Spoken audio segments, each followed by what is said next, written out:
Boy Jada, it's the Joe Jada show. Every show legendary, every show iconic. All-Star 2026. We got our brothers, God Shammgod, Jalen Rose. Make some noise for them.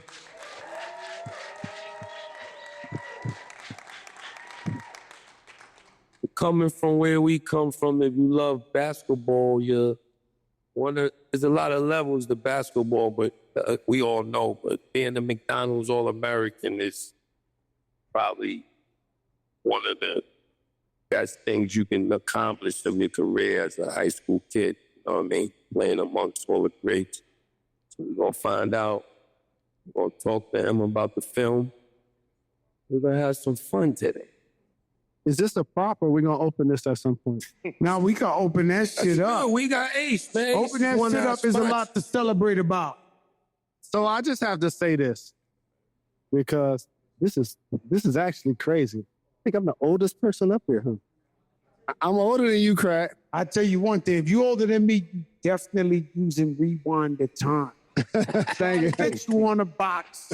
You said, Joe, I'm not ready for that. You might as well make money off the stuff. Get high on your own supply.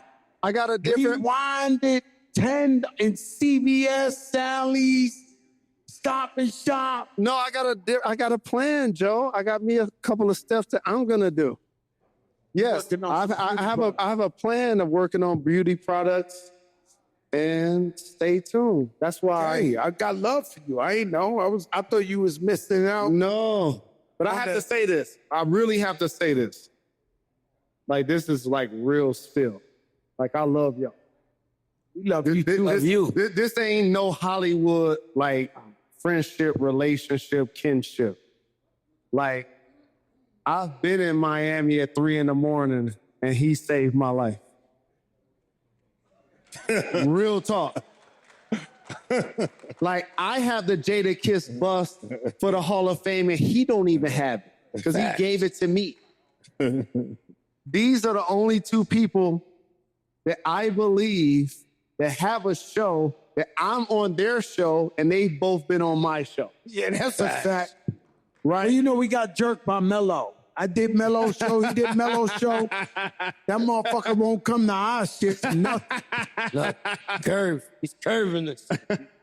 He's curving us in the home of the turbans. And so to see you guys doing your show, y'all killing it, dog. And this is their first live show. Give it up for them.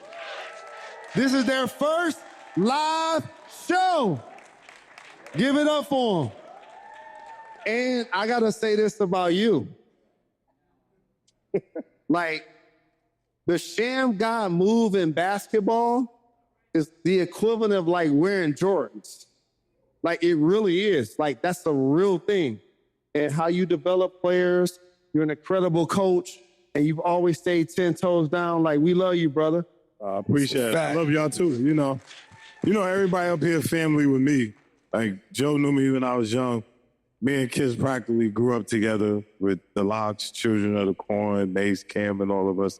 So me and Kiss been down like since 15 years old, 14 years old, knowing each other and hanging out and stuff like that. So just to see, their growth.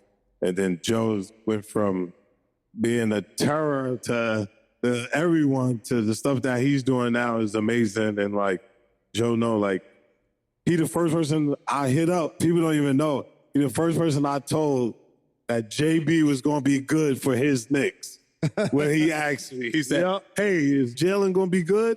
And I was like, I don't know if the team is going to be good, but I know Jalen is going to be steady and he's going to be consistent. And my brother Jalen did way more than either one of us could imagine. So, you know what I'm saying? Like, me and Joe always had a relationship. And since I was young, Joe always did amazing things for the hood and stood up against people in the hood. So, like, there's always love.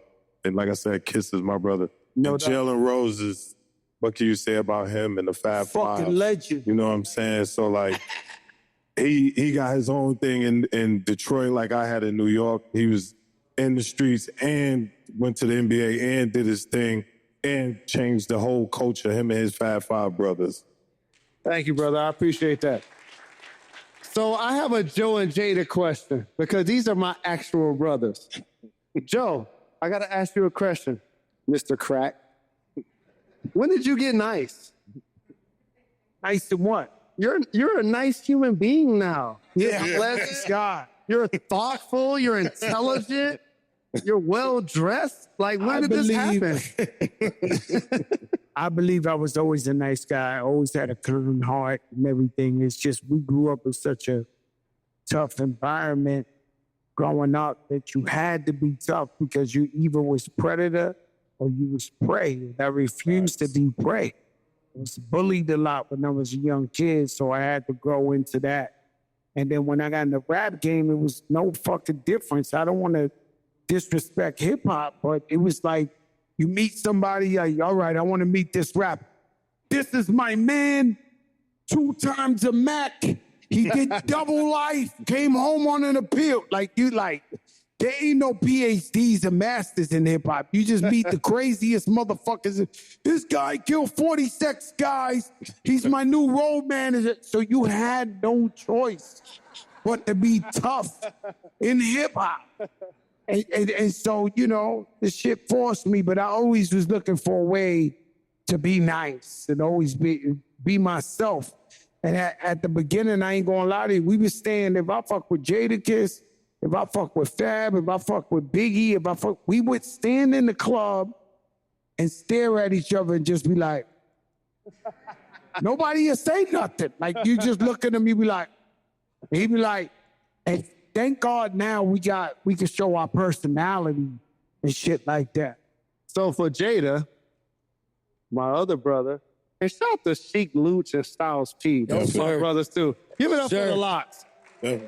Like, I love seeing people wearing the shirt now, the hat now, because sometimes it takes time for people to catch up.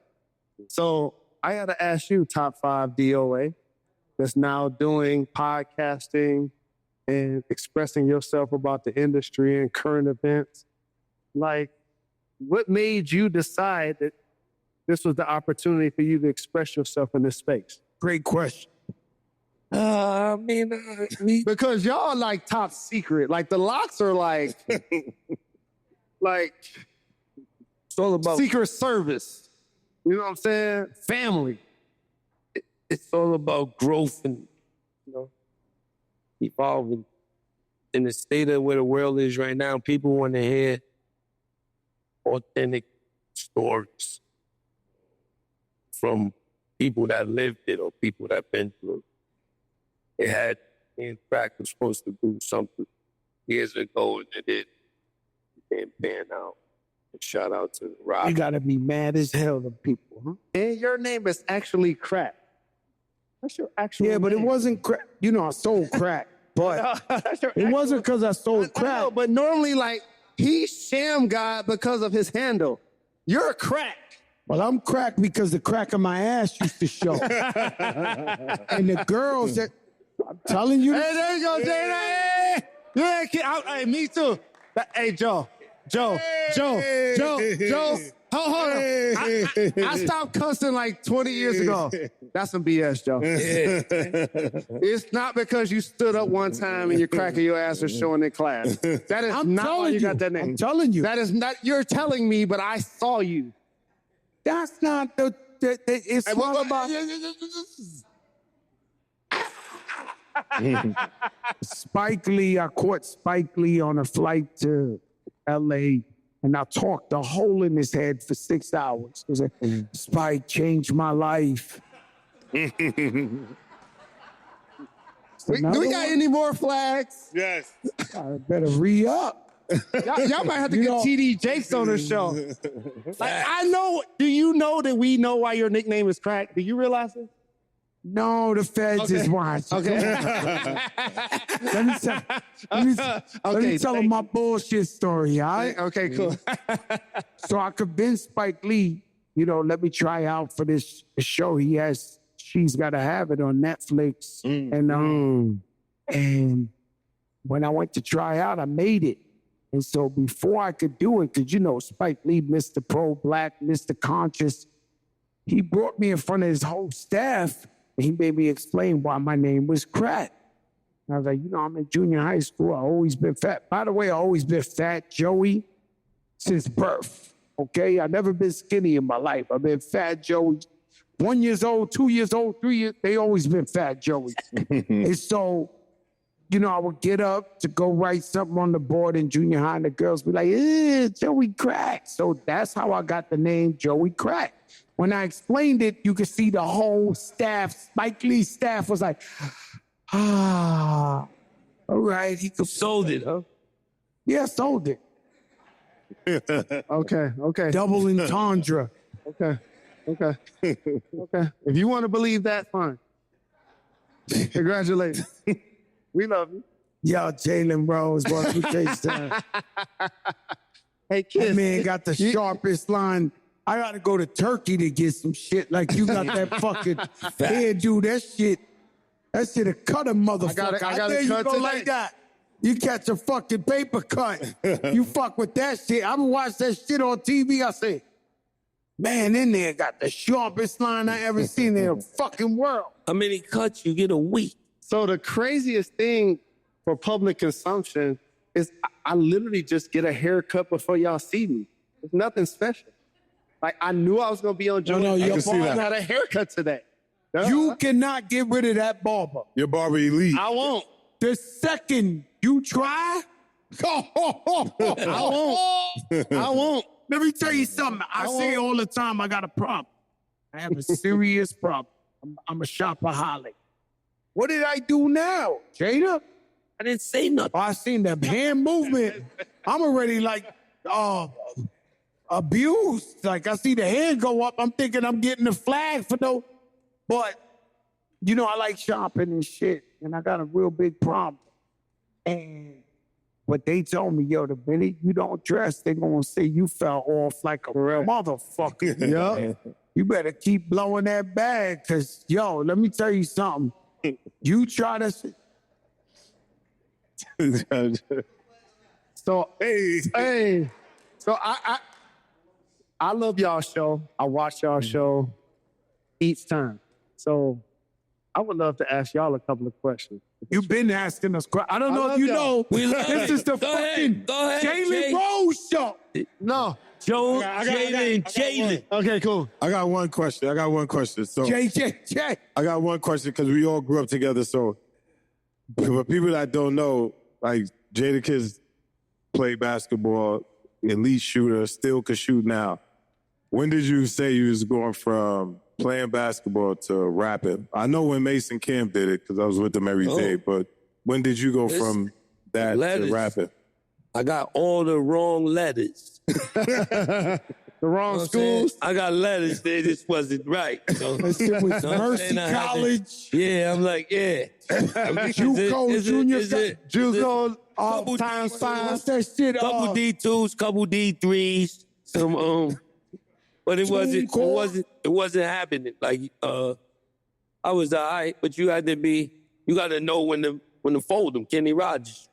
You got to know when to fold them. That wasn't. I'd have been a little bit taller, a little bit faster. I probably never would have went in the booth. But God didn't bless me with those things, so I had to figure something else out. Well, just like a ball player for y'all, Yonkers is right next to the Bronx, to say Inglewood, whatever. And so I heard about these guys, and they were dumb young. And they was like, yo, there's these guys, they call the warlocks. Just like basketball, when you hear about another player, they was like, yo, these guys call the warlocks. And I'm like, the warlocks? And it was like, yeah, they did nice. And a couple of times I drove by, they used to hang out at this gas station. So I would ride by and I'd be like, and they'd be like, yeah, that's them, that's the warlocks. And then they just blew the fuck up. It's like that when you hear somebody's name. You know what's crazy is when we think of the basketball, Stephon Marbury, he grew up in the projects in Coney Island. I want to know if this happened to you. He said he'd be outside 10 years old, 10, dribbling in the park, and he would see like white men just standing there watching him. And he's in the middle of the hood. And white men would be over there looking at him at 10 years old, 11 years old, 12. And he was like, yo, they was the scouts. And Yeah. they knew when I was 10 years old, I was going to the fucking league. Yeah, because he had Stephon Marbury told because me. he had he had 3 brothers that played and they didn't really make it, so they put everything in them. So that's why when anybody like argue with me about Steph, it's hard for me to really even understand the argument, because like when I started playing basketball, I didn't start playing basketball, I moved to Harlem, so I started playing basketball late, like 11, 12, and it was so crazy because me and Steph used to hang out, and I'm like, this dude is the number 1 7th grader in the world. And I'm like, man, I'm not even 200 in New York City. One in the world. In the world. I'm like, how is he that much better than me? So then he like forced me to work out every day. And then my senior year, when we both was in 12th grade, we both got co-player of the year. Then I got to number 15 in the country. But, while we here, made the McDonald's All-American game. And it's so funny because when I was in 9th grade, my coach was like, hey, what you want to do? And I was like, I want to play McDonald's All-American. I didn't know what the hell I was talking about because I didn't know what the game was. And he was like, how you think you're going to play McDonald's? You like 296 in the city in the 9th grade. And I was like, nah. Then my coach told me, he was like, yo, you come here every morning, because I went to LaSalle Academy. He was like, you come here every morning at 6 o'clock. Class start at 8. He was like, I'll work you out every day. And then after school, you stay 2 hours later and we'll work out. And he was like, you should be able to make it. And just because he said that, and because I was hanging with Steph every day where, like you said, I remember his pops had him running up the stairs in the project. We would go to Coney Island. His father would make him play with invisible basketball to work on his form. Like 100 jump shots, no basketball. Just shoot it. And then he used to always tell me, man, you can do it, you this and that. And I used to be like, and then because my father used to train boxers, so I was already disciplined when I moved from Brooklyn. So it was just all about work.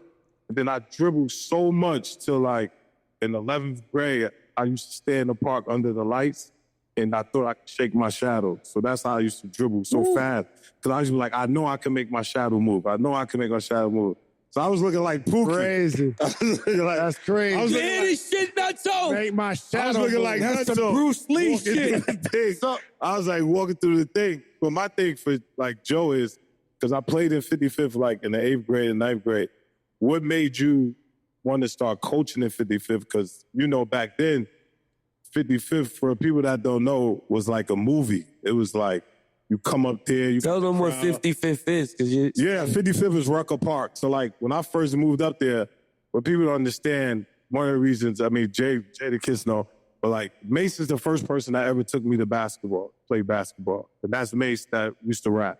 So he was like, hey, I'm going to take you to this park to watch this game. And I was like, all right. At this point, I never played basketball. I used to live in Brooklyn and do karate and do wrestling and all that stuff.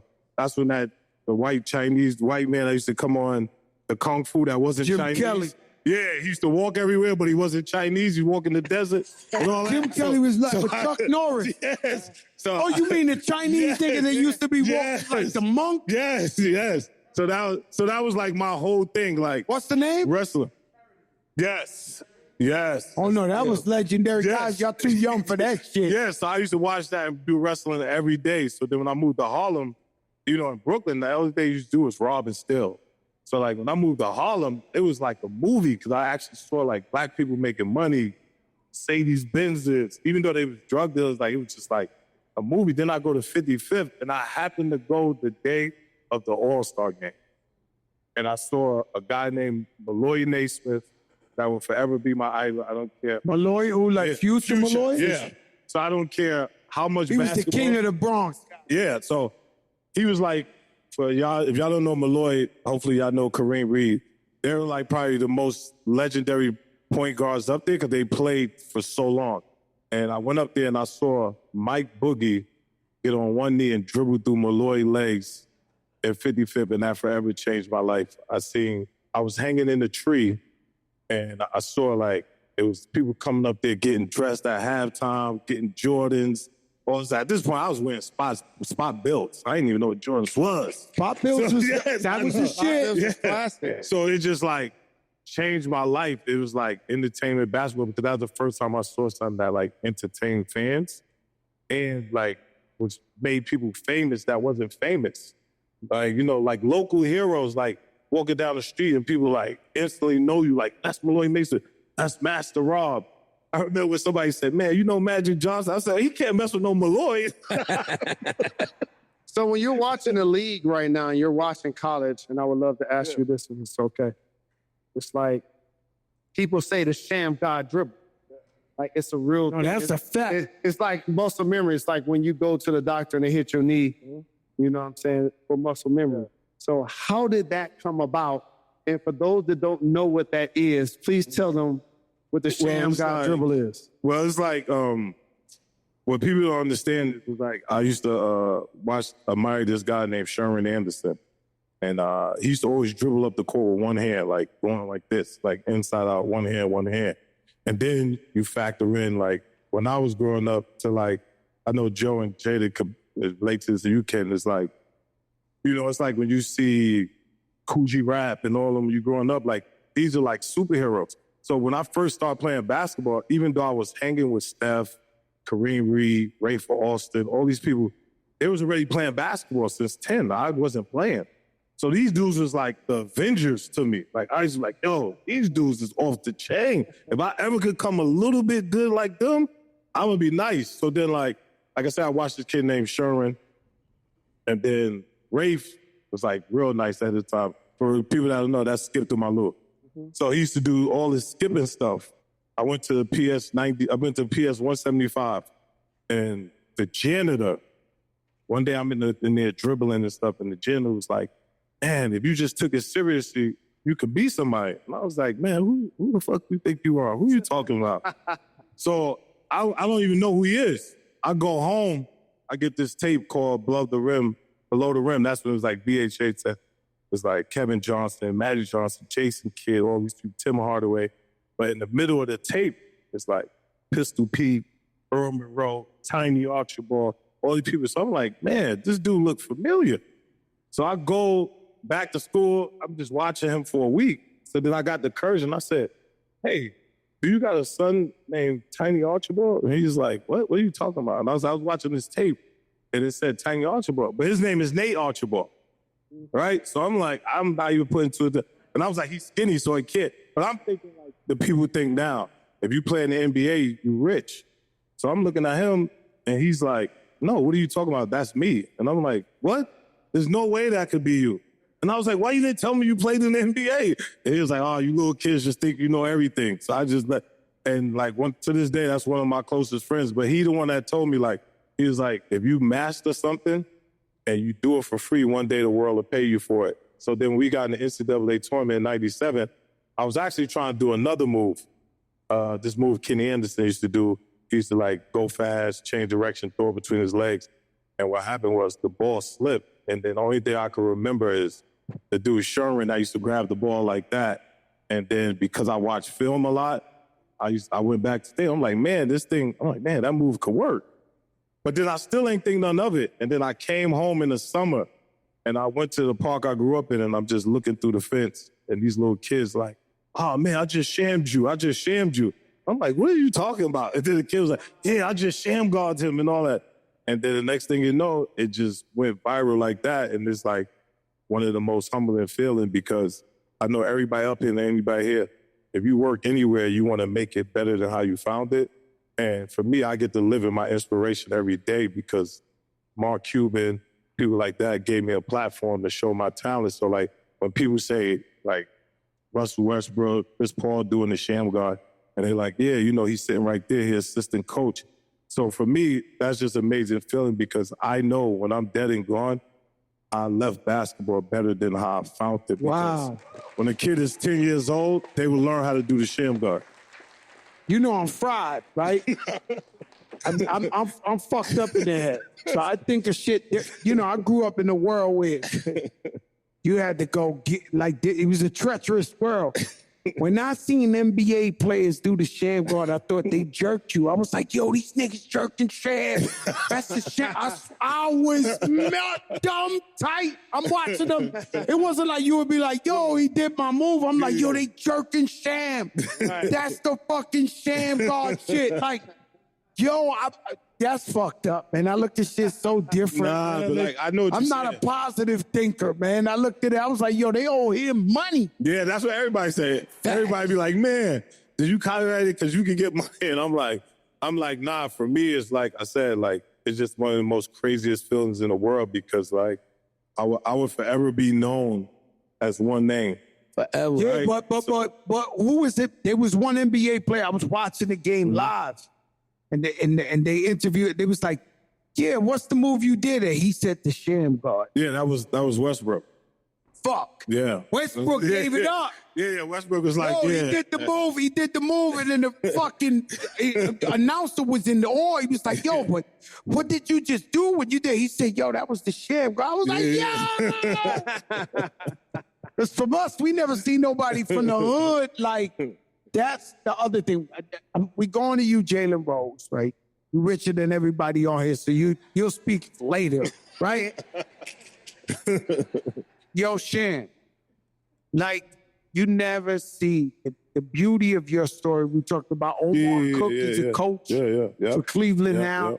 The beauty about your story is we never see nobody from the street playground legend to go to the NBA. That's why Skip was so special. We all offer inspiration, and then you go NBA, but you also go and you coach. Yeah. You know, that's offering a lot of hope, a lot of inspiration, and that's what makes you so dope. Nah, I appreciate it. You know, you think about everybody we ever seen. You know, there's some nice guys out there, like Phenom. Facts. Never get And that they never opportunity. did that. But the whole thing is, like, to give it up to y'all is like, and kids could attest to this, like, we come from a place where things seem hopeless, but I saw hope. You know what I'm saying? When I see Fat Joe at the time being Fat Joe, when I see Jay-Z at the time being Jay-Z, these are, you know, and even Puff to a point, like, no disrespect, all love. Like, part I've been in his life, it was all love. Like, so, like, they gave me the inspiration because, like I said, when I was in Brooklyn, I didn't see that. I saw, like, robbing, stealing, this and that.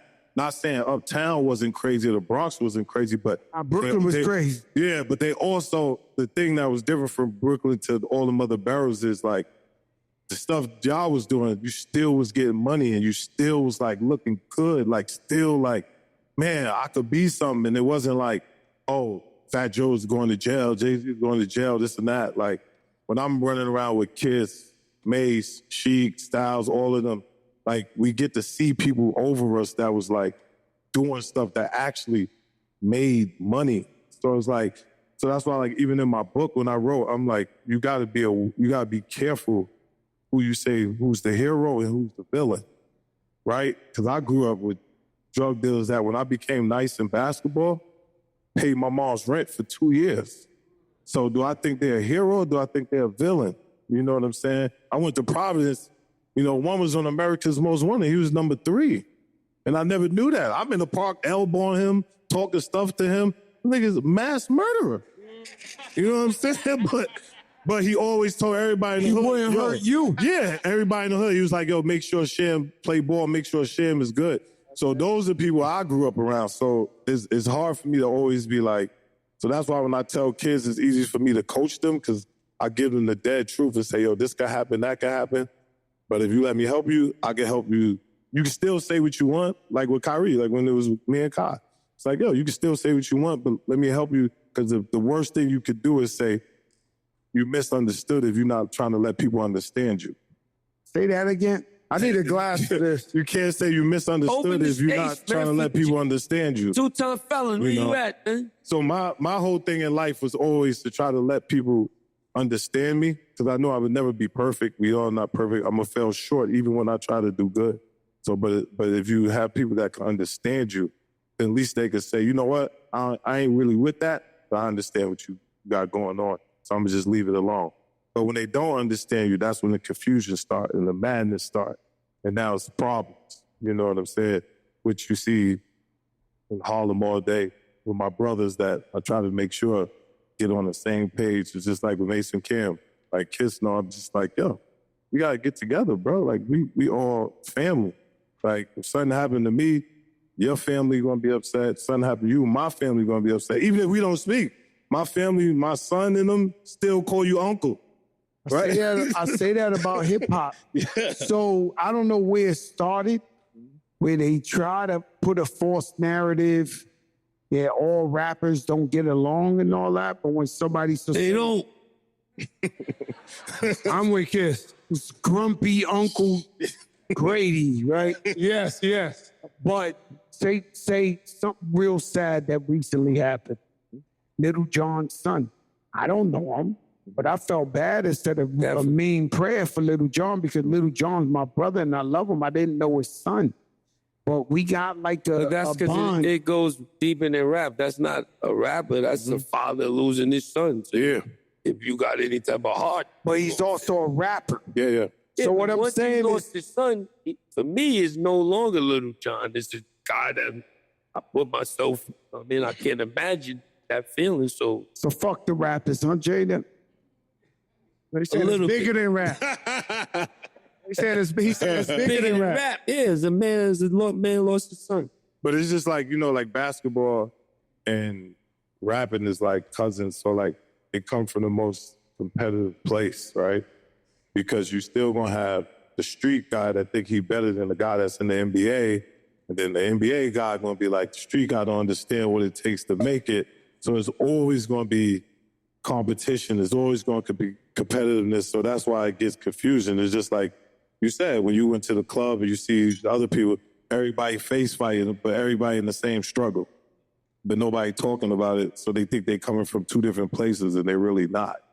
Right. So that's why, like in Harlem, there's no person in Harlem that ever played basketball that I haven't been in the gym with or try to steer the right way, whether it worked or not. It's like, yo, I'm always here. I'm always, because when I left school early out of college, I wish I had somebody there for me to be like, nah, just stay one more year. Just hold on. Everything going to be all right. You know what I'm saying? But where we come from, if you got your mind made up, everybody like, oh, man, that's what's up. You should do it. Then when it don't work, they're like, man, you was bugging anyway, bro. I don't even know why you did that shit. You know what I'm saying? So it's like, we come from, especially like Jalen with the Fab Five did, like, if they had NIL, they'd have been rich before then. They owed him. Yeah. So it's like, you feel they jerk Sham? They owed him something. Yeah. They owed him. They the world ain't fair, They sent them all a couple million. The world ain't fair. Yeah. They still ask you to this day. We at that game, the championship football joint, they still like, do you think it's right that they could? Yeah, I think it's right. Yeah. They got paid because these colleges been selling tickets, selling jerseys, and these kids ain't been getting shit. And they've been like, all right, guys, thank you. Yeah. And then not only that, these jerseys say Fab Five. Your jersey's still selling. Mm-hmm. Well, the one thing about sports and money is, and I've talked about this a lot, so I'm not like interfering with things that I have going on, because I've been talking about this for 30 years. The only sports that have salary caps are black-led. Wow. First off. So that's basketball and football. Those are the only sports with salary caps. Baseball, golf, NASCAR, tennis, you can keep naming it. They do not have a salary. That's the first thing. Holy shit. Is correct. The second thing is they have no after high school restriction. So that's a residue of slavery. Is because we're going to get money off of you for multiple years for free. There's no way around it. How can we start? So we got to start a union, a coalition. Yeah, but they got to start. Right. They doing it now. They getting paid now. Nah, but he just made it finished. Yes. And so what happened in the game is it became so obvious because of social media and because of information. It's like, we're making billions of dollars. We got to pay them something. That's how it ended up happening. Right. And so for the player, like, you're an artist. You guys are artists. We've been bamboozled, hoodwinked. Right. And y'all know, thank you. That's where I'm going. Like, I have a rape and pillage. And no shots or no shade or whatever, like, whatever. But I'm just, like, real spill. Like, I have a Free Lock shirt. No doubt. Like, I have one. Let the locks go. Yeah. And what ends up happening in entertainment is we're the worker, we're the talent, but we're not the owner. And that's the same thing in sports that happened with the NIL. So I'm happy to see players now getting paid off of their name, image, and likeness. But if you notice, you still got to pay the system. Like NFL players, you have to be 3 years removed from high school to go to the NFL. A lot of people don't realize that. Maurice Correct got messed up. Correct. You can't go straight from the NFL after your sophomore year. When you had your best year. Correct. You have to wait 3 years so the system can profit off you. It's the same thing with basketball. Like NBA players have shown, Kobe Bryant, Kevin Garnett, like that you can come out of high school and be productive in the league, but they still don't allow you to do it so that you can feed the system and they can make money off it. And so I stood on the table about this for a long time, for 30 years. And the greatest trick that the media played on society is that the Fab Five were some dumb Negroes that went to Michigan. Like that He was the, on the honor roll. I seen that. Yeah, that was like the biggest trick. And we didn't have like social media. I couldn't say nothing. I'm like, I'm on the Dean's list. Like they're treating me like I'm some dummy. And I took that personal. So I'm happy that they're allowed to be paid right now. But if you notice, the NBA still got a salary cap. The NFL still got a salary cap. I never knew that. So that's how they say you learn something new every day. And both of those sports are like 75%, 80% black. Mm-hmm. You can name on one hand the black owners. It's like, oh, you're Michael Jordan. You're one of the greatest of all time, so you can be an owner. Is there a black owner in the NFL? I don't think it exists. No. Magic is partially, right? Oh, Yeah. Magic's different, though. You could do anything if Magic did it. What Kanye said? Don't say it. But like to your point, it's like I remember in 12th grade, me and Steph, we met with Spike Lee for He Got Game. So a lot of people don't know, like, it's based on, like, part of Steph's life and then off my name. He wanted to name the character God. And he was like, when he saw me playing LaSalle, he came up with the idea of, like, oh, Jesus Shuttleworth, because he wouldn't say God or whatever. And me and Steph auditioned. And then he was like, oh, I'm going to give y'all a part. But he was like, the problem was if we took the role, we'd be NCAA ineligible because we was getting paid. So that's why Steph ain't even do his own movie. And Ray Allen was going to the NBA, so he could do it. So that's what people don't know about, like how the whole movie thing came about. You know, and Spike talk about this. It's not me just saying it. Spike talk about how he saw me play at LaSalle, and then he got the idea of like he was like, man, he got that name and he's good in basketball. And then that's instead of using God, he just Jesus Shuttle. And that's what I want to ask you, Kiss, and I want to ask you, Joe, because I see a lot of like articles about streaming and how they're not doing the artist justice per se. Like the artists that say we can have like 1 billion. This literally reminds me of the NCAA and NIL when I see this about artists. It's like you can sell 1 billion streams but make like 50 cents. I don't even understand. I don't even know if they made a book. I don't even know if there's anywhere. They just made up their own rules. Am I right or wrong? Right? I don't know what the fuck they doing. Yeah. And I don't mean to bring up a sore topic, but this is how I felt. This is how I felt. If you go to any, maybe the higher ups and, you know, you go to Paris and Vivendi and somebody like that and some type of people can explain it to you.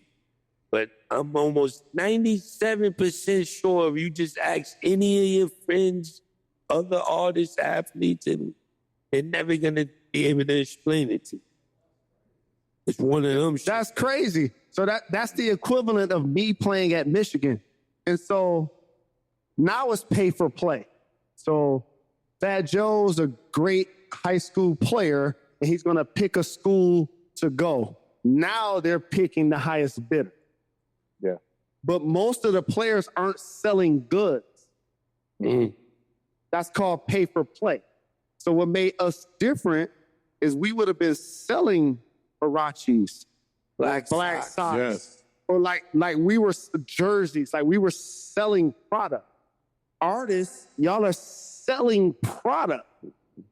You know what I'm saying? So I don't understand how I can buy your song or your album, but you don't get paid from it, really.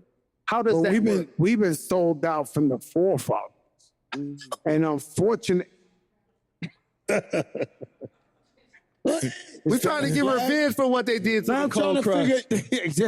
Is that a flag or something? Why you laughing at that? Why are you laughing at that? Because go ahead. I want to hear why you found that funny. Go ahead. Because they didn't sell us out. They didn't know what happened. They didn't know. They didn't know, Their Joe. fault. What happens is we've been sold out by the forefathers. And unfortunately, in the Black and Latino community, it's like when you watch a bunch of kids playing with the ball and the kid goes, my ball, you can't play with it, my ball. Puff Daddy thought he was the only person that could make $1. And the whole entire industry wanted every dollar you could think of, right? A couple of other guys wanted every single dollar you could think of. So it wasn't like each one teach one. It was like, yo, play the Rubik's Cube till you fucking crack the code. So no one, to this day, no one told me you can get $1 like this. It's definitely not a game that passes on Intel or... But there's people who knew it, though. There's right. people, and I love everybody. I'm not throwing shots at Puff or nobody like that. Somebody like, no, I didn't mean that. I did not mean that. What I'm trying to tell you is I didn't mean it in that way. What I'm saying is the man wanted to be the king. Everybody wanted to be like a king, and they wouldn't tell you. So we going like this. I said this before Puff was ever in trouble, and he's a big inspiration to me. So, you know, but I'm in my video with bottles of fucking Ciroc. I'm wearing Sean John. I'm wearing this. I don't know what the fuck going on. Next thing I know, he's selling these shits for $1 billion. And so we influencing the streets. They looking at it like, oh, we need to get that sweatsuit. We need to drink that Ciroc. We need to, they fucking named the whole Coco Loso after fucking Fabulous. I don't think he ever got $1, huh? I wrote the Benjamin. Look, we're not here pointing at Puff, right? What I am saying Let's go is... to another topic. Hold on. What I am saying to you is... You wrote the Benjamin? I sat down. Yeah, he wrote everything. I wrote his part. You know what I mean? He wrote everything, but let me explain something. She wrote his part. I wrote my part. And Somebody I respect to the highest level in the universe, who I don't think, but I know is highly intelligent, is Russell Simmons. And I used to ask him when I was young, I'd be like, yo, why we ain't got no black distribution? Why we ain't pressing vinyl and all that? He'd be like, Joe, you really don't want to be asking that question. This is the guy who invented That's like us asking about NIL. Yeah, no, but never giving it never get to the bottom. But he'll tell you, yo, don't even ask that shit. And I'll be like, yo, what do you mean? Like, hey, there's a reason why nobody got the shit. They don't want nobody to get that shit. And then you heard about people trying to make moves like that, and they always got in trouble with the law, or some scandal came out. Yeah. You know, they've been scandaling motherfuckers forever. But we talked about somebody we knew in the back in basketball. Yeah. They been scandaling niggas forever. Like, okay, you getting too loose? Wacko Jacko. So a question that I have for both of you gentlemen, because there's a dope bar that I love. You know, dead rappers get better promotion. Am I lying? Right? So I want to ask you with Big and you with Pun, because like those are two of my favorite artists that, rest in peace, aren't here anymore. Like, what did you, and I'm gonna start with you, Kiss, like see in Big when he was alive, and what disappointed you about how he was projected after he died? Because that's your line. Well, what I saw when he was alive was a good guy that took care of a lot of people. Very humorous. Unlike the stuff me and Crack just said, he did put myself and my brothers on to all of the powers that be and the discrepancies and what to look for from Diddy and how he was going to be and this and that and, you know what I mean, how to be an artist and how to conduct yourself, things like that. That's what I was able to learn from him, my time being able to spend with him. After he passed, it's kind of, I got that line kind of off him and Pun. Puff was able to sell 10 million off the No Way Out album after the passing of Big. I've seen a lot of people just claim to be cooler with them than they were. One of the things I don't like is through all of the glamour and glitz and shits and giggles. People don't have the relationship with his kids. They be so-called, everybody was Big's man and this and that. They don't know his kid's number. They never spoke to his kids. They don't got his kid's birthday. They don't. So that's rocker shit right there. But it's a lot of that goes on with this industry. Is a lot of smoke and mirrors. And when you come across some good people that do good business and you're able to have a relationship outside of the music business, stay tight with them and everybody else, fuck. What about you, Joe, with Big Pun? Big Pun complicated. After he died, there was no more money. So it wasn't like, I never made $1 from him after he passed away. Really? Yeah, that's a fact. Really? Never made $1. One of the dopest MCs. Yeah, but what happens is I just seen, and I want to quote this right, but I breezed through, but I knew what he was saying. I just saw an interview where French Montana said he sold 65 million records and still don't got a royalty. This shit is raping you records. We'll be raping you. You raping. No, this shit will be raping you with this shit here. 65 million records? That's what French Montana said. So what I'm trying to tell you is the only... Similar to the NBA. Correct. It's actually worse. It's like college. You guys got a union. It's the college. You guys, this shit, like I got an album, to me is a big deal. It sold 2 million records on Atlantic Records, and it's 20-something years that I ain't never see a fucking $1 from this album. Like, to this day. But I learned the business, and I've been independent for maybe 17 years, and now if I put out an album, I sell 100,000 records, I make a couple of million. So you got to educate yourself and figure it out. What my man, who was that? George Bush? Something happened to me, shame on me. Something happened again. Fool me once, fool me 2 times, shame on me. That's on you. If you get jerked one time and you ain't learning from the process, because everything in life, if you get taken advantage of financially, we're gonna have you like a Harvard. due to your skills and your talent. Season of Joe and Jada, you're gonna be talking like I'm gonna be a Harvard student. Let me explain something to you. And so you got to learn from your mistakes and your lessons in life. And I've always been good with that. Meaning, like, I got a big brother that I looked up to that was 1 billion times smarter than me, but he fucked his whole life up using drugs. So I never used drugs. So I could see I grew up in a family of gambling aholics. We ain't had shit, I remember I used to be sitting on the fucking floor, the projects. I'm laying on the floor and watching my grandmother, my grandfather, my aunts, my uncles, they playing the number, they betting they last. And everything. Right? And then one day my mother hits and the number, what's the matter? My mother hits and she might have made $400. And you only hit the number once every year, 2 Yeah, they give you the years. money back. You playing every day, $100. She got to tip the lady she played the number with. The whole family waiting for $10, $20 all around. Before you know it, she won $40 back of the $800 she spent. The biggest scam. oh, you fucking with me. I did the numbers and the knowledge, and I knew these people are suckers. Yeah. I'm not gonna do that. And so now they book me all the time in Vegas, right? And they hoping you like a dolphin. So in any other place, here, we're doing this little event. They walk me in through It's the not back. little. No, it's huge, but they walk me in through the back, correct? Anywhere I go, if I do a stadium show, they walking me through the back. Club walking me through the back. Vegas, the only place they walk me to my show in a casino, do the fucking tables.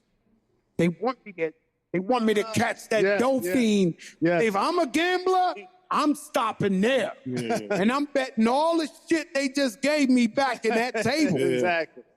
Wish your stuff good luck. I'll be by the table.